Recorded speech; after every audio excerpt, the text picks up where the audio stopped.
Sleep and awake at the same time. Relieve yourself from your conscious mind. You're the only one who can set yourself free. Put it all together now or be lost in reality. Sleep and awake at the same time. Relieve yourself from your conscious mind. You're the only one who can set yourself free. Put it all together now or be lost in reality.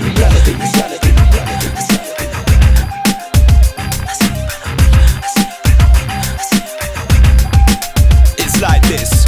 You walk around with your eyes shut. Oblivious to the truth, you don't know what's up. It's like a dreamscape, but in the waking state you're all plugged in. There's no need to concentrate. Are you asleep?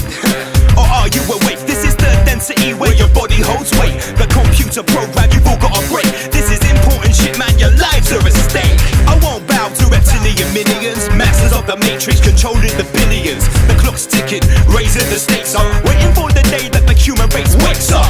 Well, I woke up, I opened my eyes. Now I see clearly through the deceit and lies. To my surprise, the world is an illusion. A closely knit web designed for confusion. Awake at the same time. Relieve yourself from your conscious mind. You're the only one who can set yourself free. Put it all together now or be lost in reality. Sleep and awake at the same time. Relieve yourself from your conscious mind. You're the only one who can set yourself free. Put it all together now or be lost in reality. Run this, man. Ain't fucking about anymore, fam. It's fucking high time these pussies listen, man. Yo, hey yo, it's high time. Stop living life blind. The further you fall, yo, the higher I climb. If your feet stop frost, you're in the firing line. It's hard to stand up when you got no spine. Fucking slobs, your legs are like jelly. Your soul's been sucked up straight through the telly. Don't believe what you see on the screens, cause the world that we live in is not quite what it seems. Fucking parasites that breach every one of our human rights. They think it's pocket change, playing games with people's lives. These are the people who are supposed to revive a nation built on jealousy, greed, anger and lies. Yo, the biggest influence of life has to be greed. Everybody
Don't believe me? Don't believe me? Don't believe me? Go study history. Go study history. Politicians, professors and scientists, controlled by some rioters. Through 2 world wars they've been trying it. Corporate investment, no matter who the finalists. Don't believe me? Go study history. Check the activity of bloodline dynasty. Sumer, Egypt and Rome. Consistently pan-European imperial misery.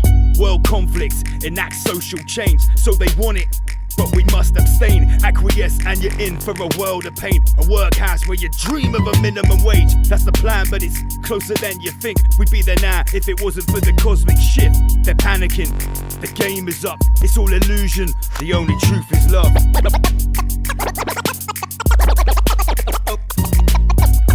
Don't believe me? Don't believe me? This goes deep cause they rewrote the history books. You can't quote how the real history looks. Empires fried from the lands they took. We're in the same boat, it's kept afloat by crooks. Been the same way for more than 1,000 years. There's no love here, all you're allowed is fear. Break through the clouds so the sky is clear. Satanic whispers hidden in the sounds of prayers. Dark suits, cold hearts, no empathy. Fill positions of power in our embassy.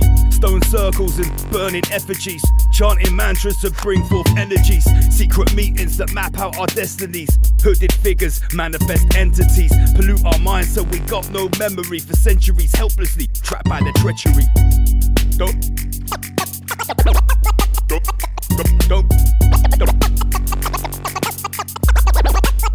Don't believe and illuminated torches. Landmarks of malevolent forces. Sorcerers aim to contain your mind state. Open your eyes where you're already blind, mate. You want the truth, better ask and why. Your worldview got squeezed through a needle's eye, and here's the proof. They extinguish lives, conflicts built on evil lies, no surprise.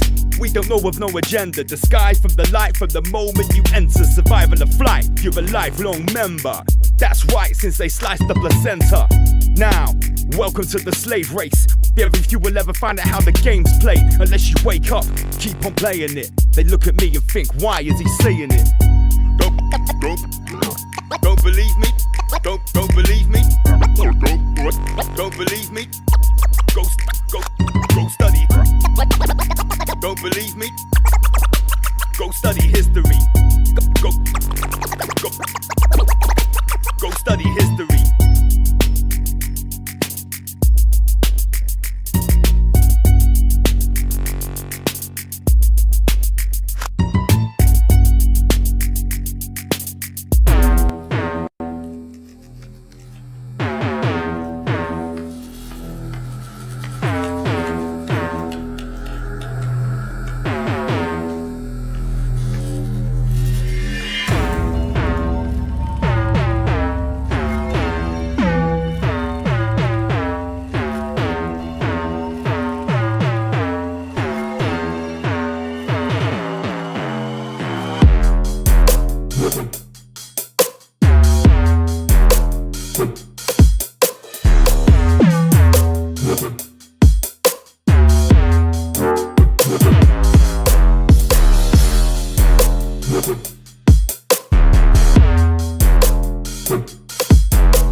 Let's get Vinny back in the chat. Right, we've to you, Nan. got a lot to get through. We've been enjoying some epic Vinny Eastwood monologues so far. Next subject on the cards is we're going to go to World War 33, Vinny, and Iran. Guys, just before we get onto it, don't forget, if you're watching on Patreon, there's a secret CubeTube link that you can press, and then you can talk to us in the chat. Basically, you press the YouTube symbol on the screen, and then you'll be watching on the secret YouTube link, and we've got you in the chat. We've already been banned from streaming on Patreon, so we have to use a secret YouTube link that no one can see on Patreon. It's so backwards. Right, the word on the street is that Netanyahu, aka Satanyahu, is actually dead and has been taken out by Iran. That's right, Lance. And what's funny is that since there's like I don't know what day it is now, day 7, day 8, when he allegedly hasn't been seen, so it's being reported on the internet. In that time, there have been some videos that have come out that have been super questionable. Okay, and we're just going to play one of them here. I think this was released on day 5 of him not being seen. Basically, I'll just play this video, and everyone in the live chat, let me know if you can spot anything weird. מה שאלת אותי? חושב שלא אומרים ברשת שאתה בכלל מת? אני מת על קפה, אתה יודע מה? אני מת על העם שלי. איך הם מתנהגים, פנטסטי. אתה רוצה לספור את מספר אצבעות? אתה יכול להראות לנו? פה. פה. So it appears here that he's holding his hands out to show how many fingers he's got, because as anyone knows that dealt with AI, that unsophisticated AI has problems with fingers. And allegedly, one of the videos released, he had 6 fingers. Allegedly. But we don't know. It's hard to tell if this is an official video that's been released or an AI that someone's made to make it look fake. ראית? יפה מאוד. לחיים. אני חושב של המסר לאנשים שיוצאים ומתעברים. I know one thing, his hands look super weird. It does look weird. He looks like like a claw. like Dr. Spock when he used to do that thing. Yeah. It's very difficult to separate the fingers like that. I don't know, it's weird. Anyway, let's play the rest. לצאת להתאוורר, אבל ליד מרחב מוגן. והעמידה שלכם היא מדהימה, נותנת כוח לי, It's so לממשלה, throaty, isn't it? לצה"ל, למוסד. אנחנו Like עושים you've got to דברים have half a gallon of אני לא phlegm יכול in your throat just to לשתף fucking learn. ברגע זה, אבל עושים דברים pronounce it מכים properly. באיראן חזק מאוד, גם Vinny, your thoughts? Does this video seem off to you at all? Yeah. It does, doesn't it? It sort of has a quality He about looks it. weird as well. He looks different. He looks old. I'm just thinking about the shallow depth of focus as well. He's on the bottom left-hand side. The counter, which is in the same focus field as him, is out of focus, but he's in focus, and he's completely in focus. And the sort of, where's that light coming from? There's the light on his side. It seems to travel down. Yeah, I'm not sure really if it's real or not, but that's the whole idea I'm going to behind carry AI. on is playing. You can carry on talking over the top of it. It's got no volume. yeah. It's I think on the it looks like left, it looks like a green screen. Like look at the blur along his shoulder and the back of his Yes. neck, and also there's a light sort of around the blur on his right shoulder. look at just his as left it's hand that's holding the coming on. coffee. It looks like the cutout of where his knuckles should be compared to the plastic cups behind them. That looks strange to me. And the coffee is extremely full and he hasn't spilt a drop, has he?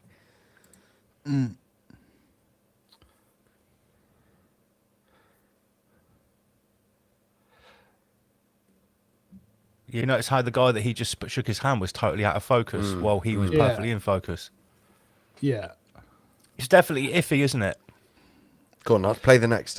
Because this is the video that they've released to prove that he's still alive. This is what George Galloway Least. had to say. Images and audio of Benjamin Netanyahu buying a cup of coffee in a Jerusalem cafe, although that cafe is in fact closed as a result of Iranian strikes. So it would have had to have been specially opened just for him. More importantly, he bought a frothy latte. It was pure frothy. According to Grok, it was 95% likely a fake, an AI or other fake image. According to other experts in the field, it's 97% fake. You could tell by one or two of the characteristics of the fake that it was just that. First of all, it was a distinctly thinner Benjamin Netanyahu than the last time he was pictured in public just 5 days ago. Now, he might be on the Ozempic, but it's working fast if he is. Secondly, he picked up the frothy latte, and it was frothing to the brim, and not a single drop of it spilled. Not a single drop of it appeared on his upper lip.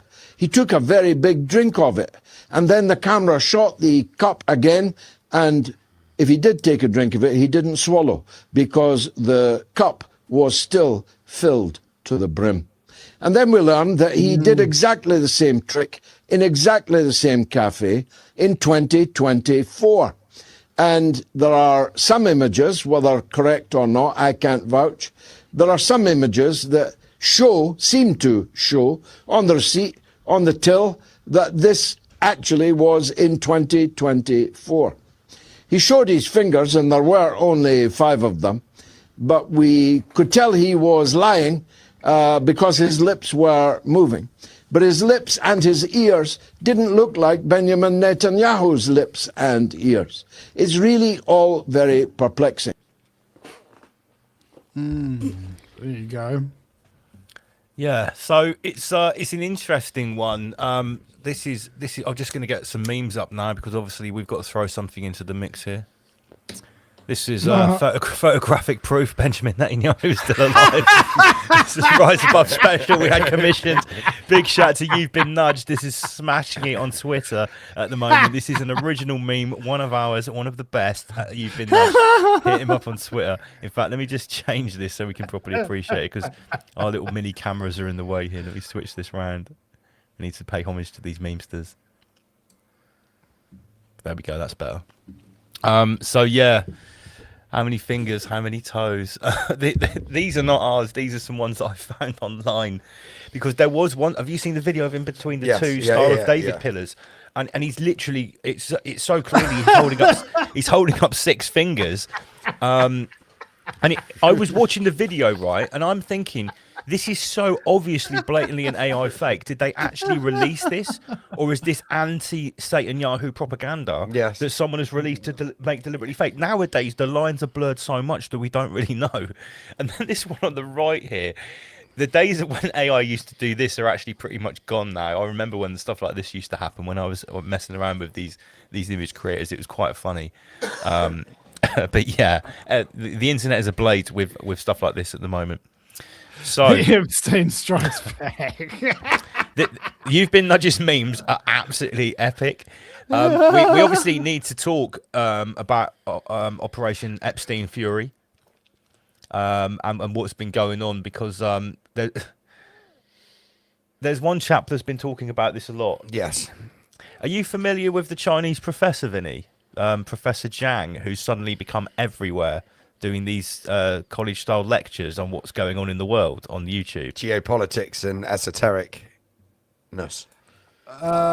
I've met a Chinese guy who was good at driving, but terrible at math. So no, it's probably not the same guy, Vinny.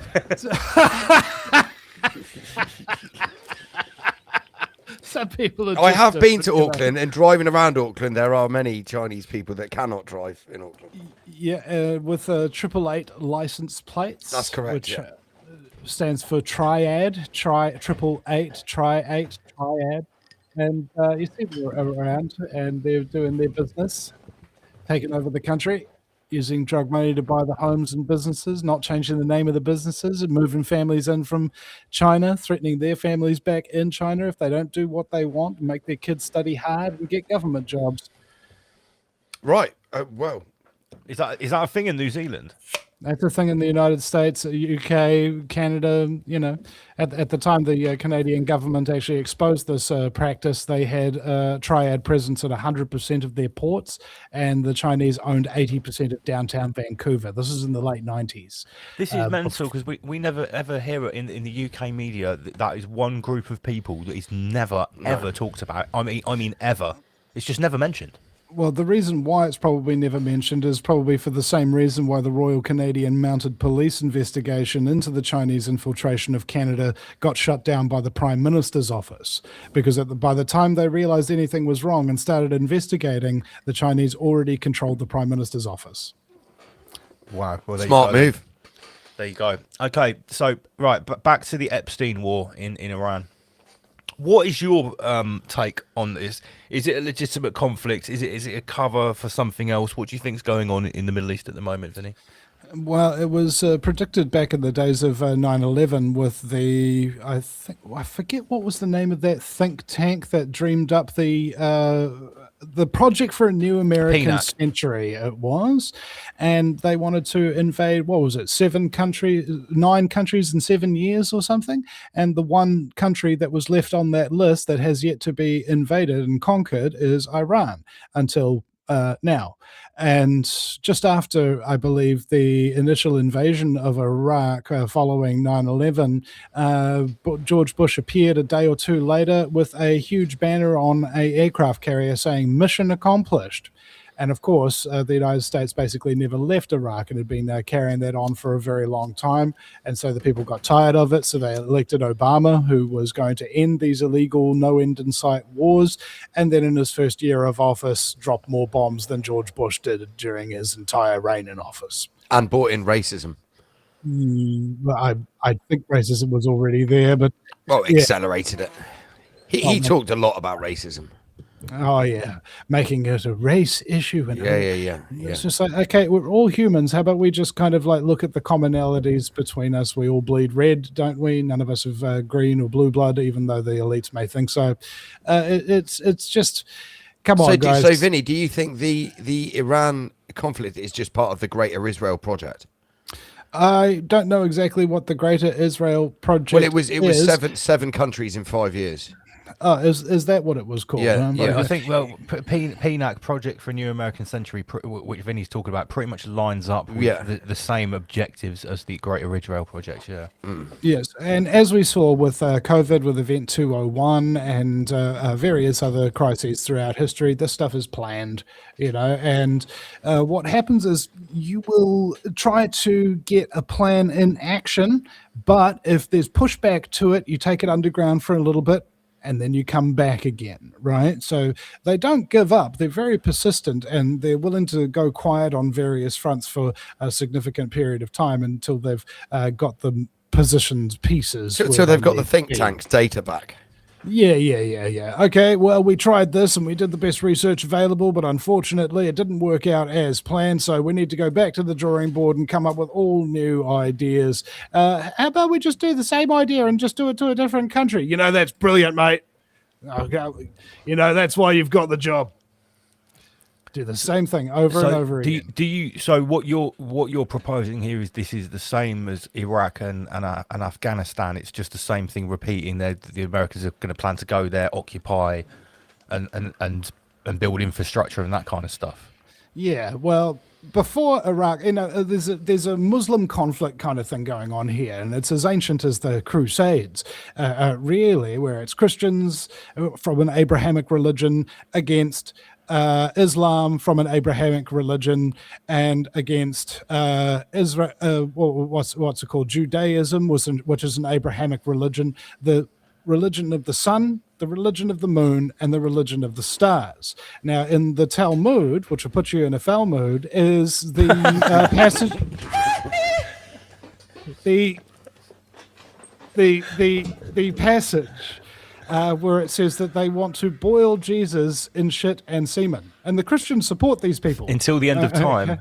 And in the other texts in Islam, it's perfectly okay to rape children, stone women to death, honor killings. You're a fucking retard. And things of this nature, which basically makes all the religions very much like a blood sacrifice ritual to dark gods that have an investment in negativity and fear and frequency vibration that they can feed off. And every now and again, they need to have a blood sacrifice ritual that is big and showy and happens during the period of March and April and May, so that it coincides with the annual blood sacrifice ritual. Yes. The season of sacrifice. Absolutely. It is a season of sacrifice. 'Tis the season to be jolly. Oh, we will kill you and pop out your eyes. Yeah, it's going to be nice. This season of sacrifice. So I want. This is going to be a good one. Good season. I want everybody in their best goat skin. We are going to have. Polish your horns. This will be a season to remember. We will have a gay old time in the woods north of San Francisco. Now, the Iran war. Let's have a look at what's happened to oil prices. And I saw these things. I'm not sure to actually corroborate this. Did the price of a barrel of oil go down over this period, or did it go up? Funnily enough, Vinny, it's gone up. All right. Now, at the same time, it went up one day. Right, that's where you're buying the oil. So how long does it take a tanker to get here to New Zealand from the other side of the world, Strait of Hormuz or not? It takes like a month or two, right? Back in the day, it used to take like 3 months at sea for people to come here from England when they were migrating. So maybe a lot less than that now. But the petrol prices at the pump immediately go up, right? And people were actually selling out at the pump. And there's a thought out there. The justification is we're getting rid of this dangerous regime. Now, anybody who remembers back to the days of George W. Bush and war in Iraq 2, not George W. 2, not George H. Herbert Walker Bush, who did Desert Storm. No. We're talking about something that is long in the heels here. There's a historical context behind this conflict. First of all, let's say we just go back to the defense intelligence industry and how they were selling weapons to Iran. It was known as Iran-Contra, and some people may remember Oliver North taking a full brunt of this in the media some time ago. This led on to Desert Storm, because at the same time as supplying weapons to Iran, the United States was also supplying weapons to Saddam, including chemical and biological weapons. They knew exactly how much they were selling Saddam before they invaded him, because they looked at the receipt. Now, when they invaded, because they didn't want to be seen as doing business with the enemy under the Trading with the Enemy Act, they decided to detonate all of those weapons bunkers with all of those biological and chemical weapons, and then it rained down on all their troops and the people of Iraq, plus using depleted uranium munitions, so that now 1/4 of Iraqi children are born deformed. The most common question when a baby is born in Iraq is not, is it a boy or a girl? It is it normal? Now, if you fast forward from that, we then have 9/11 happen. And George W. Bush, the son of the previous grandfather who wound up getting into that, and he was, of course, the son of a person who was actually busted under the Trading with the Enemy Act for selling like 50% of Nazi Germany's explosives, 30% of their pig iron steel, and all their raw resources for the war effort against the United States and the Allies. You see, that where did these people come from? What is the context? And then we go into Iraq. Number 2, after 9/11, where they come out and repeatedly tell everybody, he's got them. He's got the weapons. Oh, yeah, we know where the weapons are. They're in the north and the south and the east and the west, you know. All right. And they didn't have nuclear weapons. They didn't find any. All right. So then Hans Briggs can't find them. Yeah. Don't you have any idea how fucking busy I am? You know, and it's just...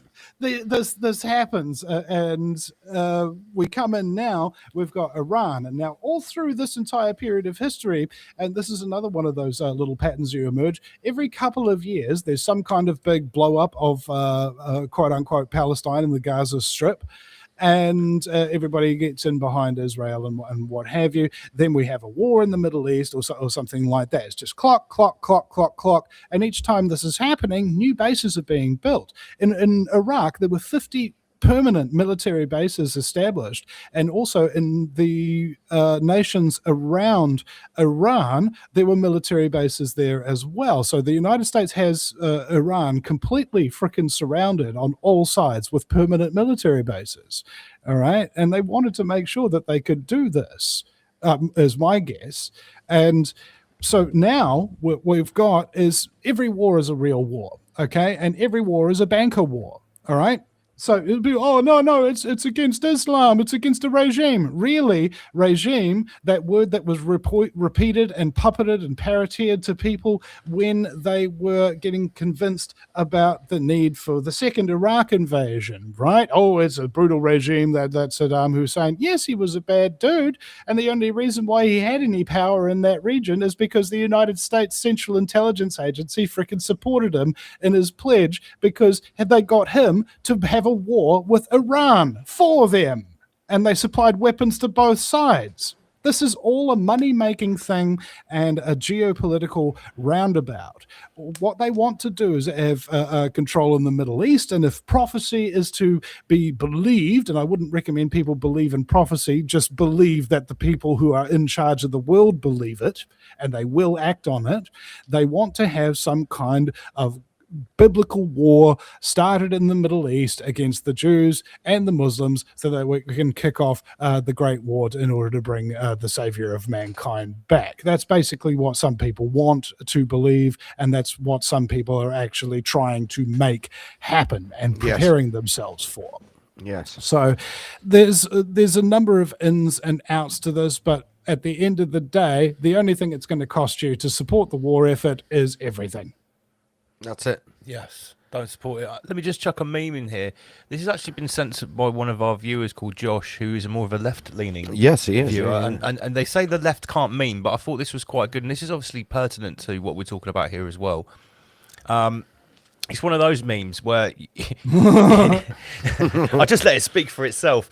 Now, there is this is true. This is true. This describes the same people that are outside of the migrant hotel protests with the Star of David flag. Yes.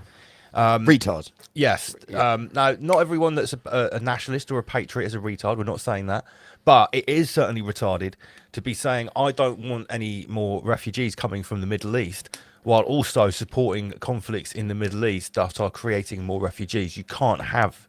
You can't have your cake and eat it. Yeah, you can't. You can't have your cake and eat it. Does this archetype exist in New Zealand as well? People that are falling for this trap, Vinny? Oh, yeah, and even people in the truth movement fall for this trap as well. Absolutely. Oh, more totally. than ever. Okay, so I remembered back in the day, I think this is maybe 2014, 2015. This is when the 9/11 truth movement was big, and when there really was a freedom movement that could be spoken of that was sort of together, you know. And then Trump came along, Q came along, Flat Earth came along, Mandela Effect came along, and suddenly everybody's fighting and at each other's throats, and there's no real cohesive movement. But then COVID came along, and it sort of got everybody back together. But then all the rest of the other distractions that we've been having, you know, Trump 2 and trans movement and so on and so forth, it's really just divided people again. And I think that this is one of the other patterns that is starting to come into recognition, is that when the people do really start coming together, soon they will be divided. Yeah, that is so true. We found, I mean, our saying was that, well, we actually found that many people that we thought were cool in 2020, or people that were banding together under the banner of vaccine equals bad, because that was what everyone was, vaccine bad. Vaccine bad. You're my mate over here. Vaccine bad. It didn't matter if you'd been researching for 20 years and knew about psyops and everything. People that had just discovered psyops and stuff, all they realised was, vaccine bad. Don't trust government. That was all they needed to know. But at that time, a couple of years down the line, when the next psyop and the next psyop and the next psyop come along, they just got bamboozled. Yeah. And they started falling for it because all that they knew was vaccine bad. That's it. Because they don't know anything about the occult. Mm-hmm. I mean, let's think about the history of vaccines. I remember there was a book published in like 1850 or something like that, and it was saying vaccines 200 years of failed science. Like, that was the title of the book. And you look at this sort of scamology. Like, I've been against vaccines since 2008, when myself, Catherine Smith from the New Zealand Journal of Natural Medicine, and famed activist Penny Bright were outside Television New Zealand studios with big banners with vaccines and skulls and things like that, trying to warn people about the swine flu vaccine, how it had multiple strains of various other types of animal DNA in it that couldn't have worked well together, even though there was no contact with pigs. They called it swine flu. There's all this stuff. And one of the big stories from that time was about some ferrets, 500 test ferrets that got a shipment of vaccines. And they were tested on the ferrets, and all the ferrets in the testing died. Now, these vaccines had gone through allegedly 50 safety checks before they were even allowed to be tested on ferrets. And simultaneously, every single one of those 50 safety checks had failed before those vaccines were shipped to Europe to be given to the European population. And it was only because this one guy actually did the protocol and tested it on the ferrets that they realized that they had a bad batch of poison. and they were trying to get people to take them at that time. And people think that COVID came out of nowhere. It's like, no, bro. No. They've had some new virus with a new name every single year, right around flu season. Yeah.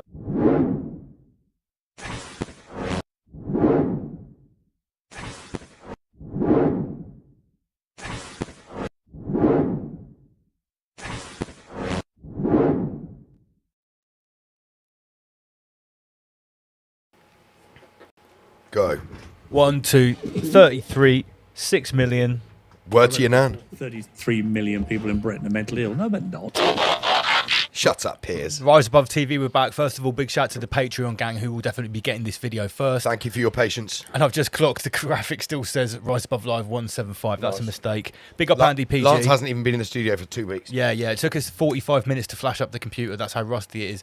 So, first of all, big up Patreon gang. Sorry, we are back. We're recording multiple videos tonight. And big shout to the YouTube gang who will see this video in a mixed up broadcast potentially after it comes out on Patreon. Potentially, if it's suitable. Yeah. Maybe it won't be. I don't think it will be. So this one's over to Andy PG. What was the subject for this video, This mate? is, at the end of our last stream we did on Friday, I did my small sort of segment on Wee Wazzing and the attempt by certain communities to hijack European heritage, history, building projects, that kind of thing.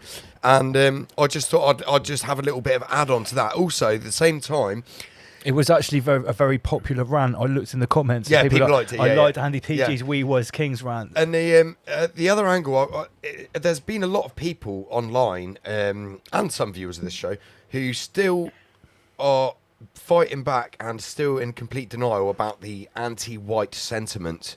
I would call it actual institutionalized racism, anti-white racism. Because here's the thing, I would argue that the institutionalized racism against brown and black people simply doesn't exist anymore. It's actually institutionalized benefits. Yes. There will obviously still be interpersonal racism existing. Absolutely. That's not going to go anywhere. No, but what we're talking about is institutional. Actually coming from the top down, media, education, academia. Literally every institution, every aspect of every institution privileges what's referred to as minorities, when we are, as the white man, going to be a minority. We actually already are. Yeah, we are. Yeah. Well, globally we are. Globally we are. I think we're 9%. I think the white man's 9%. Yeah. I'm sure that's gone lower since the last time we talked about it. Is it? I think it's getting that bad. I have to check that, but I do believe it's 9%. So we've got. This isn't going to be a long video, guys, but this is a. We're pumping a few out tonight, guys. This was a screen recording that I actually did. Well, we need to share the screen first of all. Hold on, let me get that in check. This is a screen. I thought I'd screen record it. No. What's up? Not more of this. Yeah, it's one of these. It's a screen record. I did this. I'd screen recorded it because I wasn't sure by the time we did the show that it was it was going to be available still. So it might be taken down for being too retarded. Have a little listen here, see what we get. Look, wait a minute, hold on. Do you see that? What is the first thing on the text there? Yes. So I got this from Tesla and the Guy Anderson's page. I actually commented under it. I said, if you believe this, you're fucking This was retarded. on Guy Anderson's page. Guy Anderson's Tesla and the Cabbage Patch Kids page. Yeah. Okay, great. Sorry, I was in the wrong mouse. The original kings were buried in the mud and nuked from history so these psychopathic parasites could build their fake world. Those Queen's Guards parading are a global crime scene. That towering headdress isn't a military hat. They stole that style directly from the Moors of the Kazan Khanate in Great Tartary, an advanced Asiatic civilization. They tried to nuke from your memory. Those bearskin hats are nothing but a ritualistic imitation of the thick natural hair, those massive afros grown by the original Hibachi nobility, the true Obashis, who sat on the thrones of Europe while these people lived in caves. See, the ancestors of these people Wait a minute, people lived in caves like a couple of 100 years ago in Europe. En masse, did they? Not sure. He's saying unless you were one of these people, you lived in a cave. Yeah. Wow. Call Europeans today were the white Obashis, former slaves of the Habashi, who couldn't grow that crown of power because their biosynthesis failed them. Wait a minute. I'm seeing a problem with this narrative. there's a problem of this narrative that jumps out and smashes me in the face.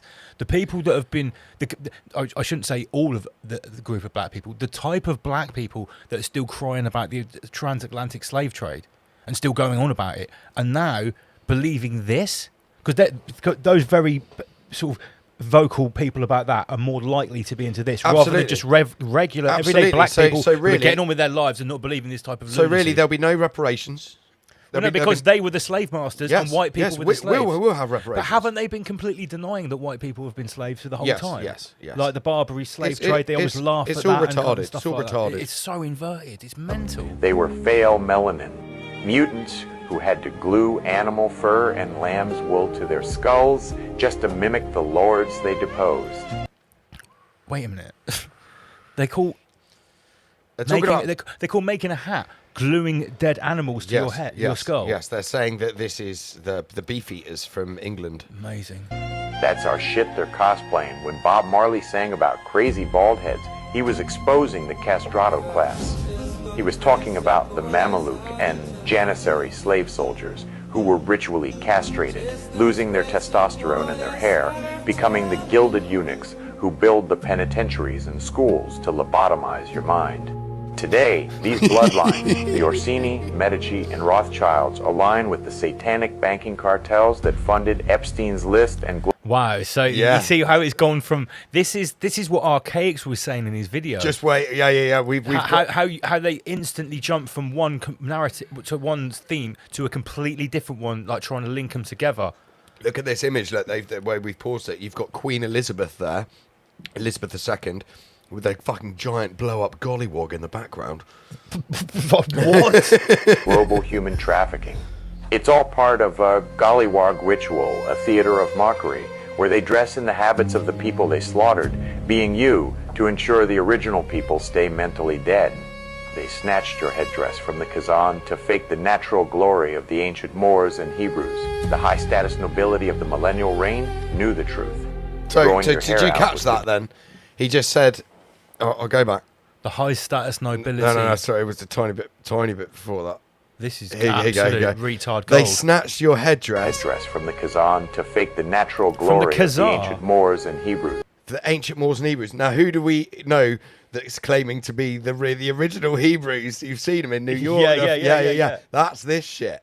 Wow. The same type of people. Well, so basically now the original they call themselves the Hebrew Israelites. That's it, we meant to do an evening with them, but it's actually hard to get footage about them because they're so fucking retarded. Jake and Shields racist. had one of them on, and then Gypsy Crusader actually got patched into the show, and it was so ridiculous. Gypsy Crusader. Even trying to talk sensibly with these people is there's. But the thing is, now that they've got their hands on AI.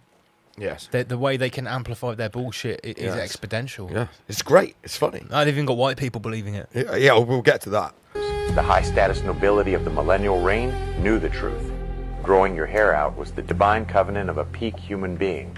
Moorish empresses and royalty grew their natural hair, those massive, beautiful afros, as a sign of supreme status and genetic frequency. They've tried to erase every memory of these beautiful Moors through iconoclasm and whitewashed history because their own biosynthesis failed them. You wonder why the barber shop is... Our own biosynthesis failed us? Yes. Are they basing this whole theory on the Beefeater hat? Yeah, and they referred to us as mutants earlier in this video. But what about like the Dagestani fucking cultural hat that's massive? I would argue that this is people that. But they're not black, are they? No, they're going for the white man. But this whole video seems to be based around. Yeah, they're targeting Europeans. That hat is basically a mock of an afro. And look at the Saturday the more senior.